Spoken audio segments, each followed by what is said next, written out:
Hello guys, in today's video I'm gonna show you how to set up sleep reminders on your account on TikTok on screen time settings. Easy and quick.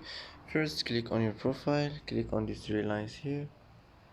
Now click settings and privacy, and now here you will find screen time. Click on it. As you see here, you will find here sleep reminders. Click on it, and here as you see you will find setup. Just click setup, and it will be done, and that's it for today's video.